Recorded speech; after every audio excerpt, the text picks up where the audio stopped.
Hi, my name is Debbie Suey, and this is my FBA and SLP video for Brandman University's Autism Spectrum Disorders program. For the functional behavioral assessment, the student I will be looking at is on the spectrum. He is in my mild to moderate classroom, but he should be in the moderate to severe classroom due to his delays.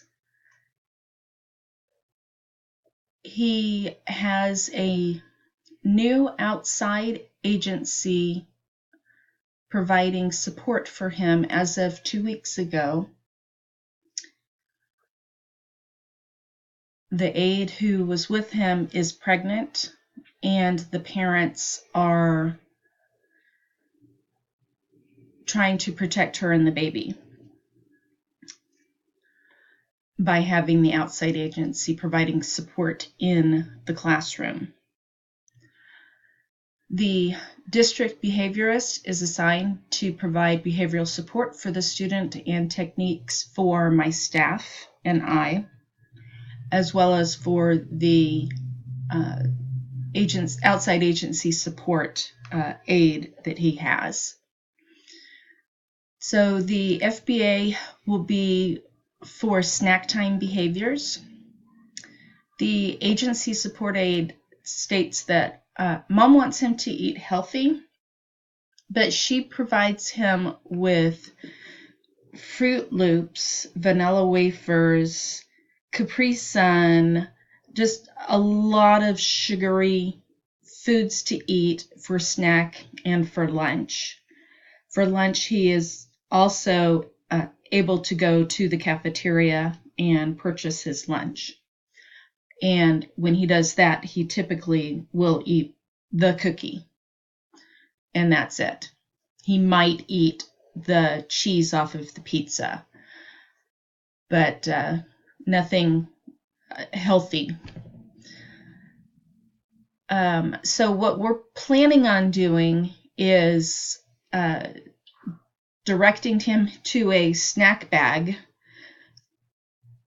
that will entice him to take that out instead of his lunchbox. I believe what we're going to do is hide his lunchbox so he doesn't have that option. And so once he is outside of the classroom at the lunch tables for his snack, he can pick a healthier choice that has already been placed in his snack bag.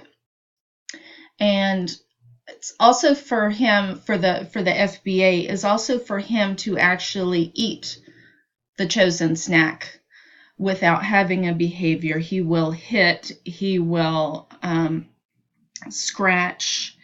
He has a lot of bad behaviors that have come from us trying to introduce something that is healthier for him to eat than his own choice of the stuff that Mom puts in the lunchbox. The outside agency aide says that when he leaves school, typically they will go to McDonald's. Chick-fil-A is his all-time favorite place to go. So he gets it reinforced when Mom or even if the outside agency aide is the one that is transporting him, which is a huge logistical issue upon itself. They take him to Chick-fil-A to get whatever he wants, or they take him to another fast food place to get whatever he wants. So we're going to try to use the FBA data from that in order to get him to choose a correct, well, not necessarily correct, a healthier option from his snack bag instead of his lunchbox. Going ahead, for the speech and language pathologist, we have two at my school. We have a primary one who she only sees kids at my school, and then we have one that is at our school 3 days a week or 3.5 days a week, and then the other time she's doing speech for our regional autism program at a different school site. So she bounces back and forth. But the primary speech pathologist that is for my classroom, she's been with the district for more than 10 years. She is on our PBIS team with positive behavior. She does a push-in into my classroom to help the kids with socializing correctly. And even though not every one of my students are targeted for this, they all can gain something from her coming into the classroom. She collaborates with me to ensure that the student that she is providing service for receives daily support in my classroom, because she only sees the student 1 or 2 times a week. And so we go ahead and we provide support for them in the targeted areas that she's working on with the student. We're going to meet after school, and this is because our schedules are so full with things that all of our kids are, that my kids are doing. She has, I believe, in the 60s or 70s on her caseload. So she has a lot of other kids that she has to see, getting them in and out of her classroom. Plus she does push-ins in the upper SDC classroom. I'm middle SDC, and the primary SDC teacher, she has TK through first.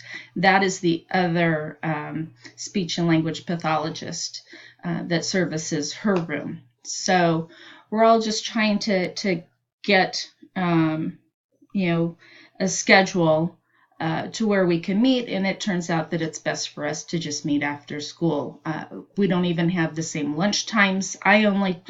Technically, I go to lunch when my first and second graders go to lunch, but I still have my third graders in the room. So technically, I only get like about 15 minutes of a break when that happens. So I can't do any meetings during that time. So that is my plan for the FBA for my one student, and the interview with my speech and language pathologist. Thank you for listening.